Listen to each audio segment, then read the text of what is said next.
We realize, as perhaps never before, a choice is offered to mankind.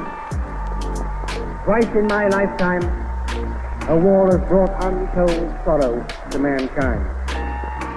Should there be a third world war, the long upward progress towards civilization may be halted for generations, and the work of myriads of men and women through the centuries be brought to naught.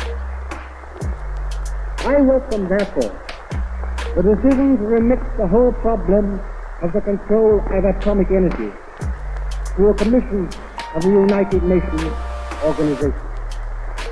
In this discovery, we can see set clearly before us in tangible form the question that faces the modern world.